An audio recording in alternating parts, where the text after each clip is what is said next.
In this video, we're going to demolish the Bertrand Russell paradox using geometry. Okay, so we're going to be looking at a very interesting geometry puzzle, and we're going to solve that.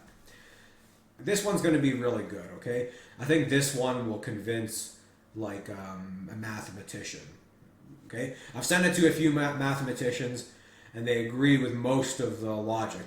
I'll show you where they disagree, too. We'll go into all that, okay?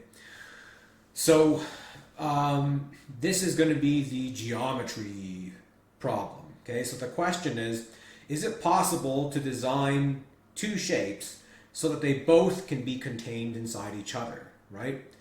So let's say, you know, this fist fits inside this fist. Is it possible to also fit this fist inside this fist? Okay, so you can think of all these different objects in the universe. We have trillions of different possible shapes. We have, you know, donuts with multiple layers of holes. We have crazy star-shaped things. All these weird, bizarre shapes. Anything you can imagine. The only rule is you can't stretch the shape and you can't bend the shape. You can't actually change the shape itself. It's totally rigid, okay? However, you're allowed to rotate them, okay? So you can rotate these objects any way you want, but you just can't change the shape itself. So is it possible to create some crazy, like maybe some crazy star shape and it fits inside this other crazy star shape, and then I can rotate this one so it fits inside the first one? Is it possible to do that, right? You know, it got me stumped for a while, and I think the solution is very clear here. And the answer is it's impossible, okay? No matter what shape you create.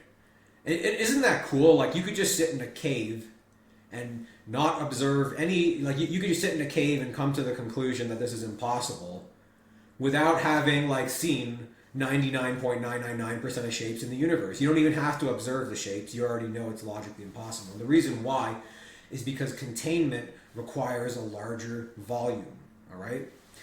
So it's impossible for both objects to have a larger volume unless you're stretching them or something, right? They can't both have a larger volume. If it's geometrically impossible for this to occur, then it's also impossible in arithmetic. It's also impossible in set theory. It's also impossible in probability theory. All of mathematics is interconnected. You can't have it so, you know, one logic rule works in geometry and that same principle doesn't apply in arithmetic. All of math is interconnected, so it has to work in every domain of mathematics. And this is where the Bertrand Russell paradox comes in. It's defying this principle. And this is also why I think a lot of Einstein's ideas on length contraction came in, okay?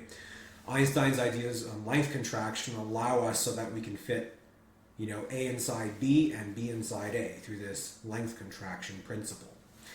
Now, Einstein and Bertrand Russell were actually very good friends. Interesting. Anyways, so how does this relate to the Bertrand Russell paradox? Well, it's the same thing, okay? So if, you know, set A is inside set B can't be inside set A, all right? So when we have the set of all sets that do not contain themselves, you know, if this set is inside itself, then it can't also be outside itself. That's impossible. That if it's impossible in geometry, it's impossible in every domain of mathematics, okay? And as I said in my previous video, you also need two entities to have containment, all right? You know, you can't have a single thing be a container and a containee. You need the container and the containee to have containment. You need two entities. You can't have a single entity and have this principle of containment, right? So the Bertrand Russell paradox, shazam! I think that's a really good logical refutation of it, all right? Now, where the mathematicians and physicists kick back, and I've sent this to mathematicians and physicists, and where they would kick back is they'd say, well, it is possible to have this, you know, mutual containment thing, and they would say, of course, there's length contraction and relativity. That's one way you can do it, and another way you can do it is with these infinite shapes, kind of like the Banach-Tarski paradox, right?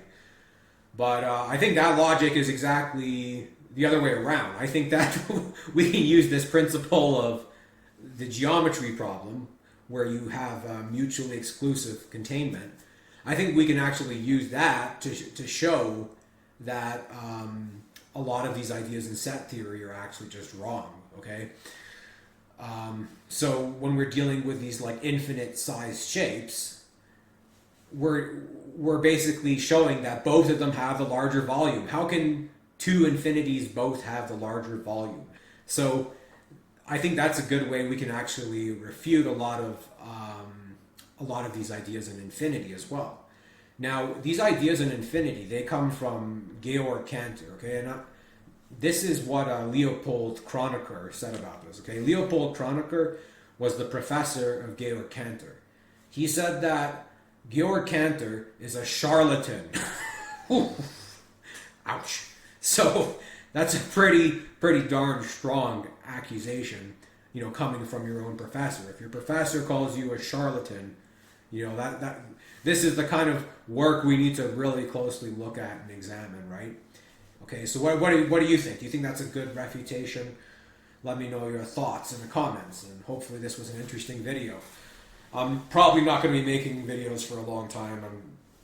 I'm too bloody busy, and I don't care about this channel that much anymore. I don't think anyone really is listening. And, you know, I've debated these things with mathematicians till the end of the world, and I think it's just, you know, I mean, if you like, I can upload our conversations. Most of the mathematicians are fine with me sharing our email exchanges.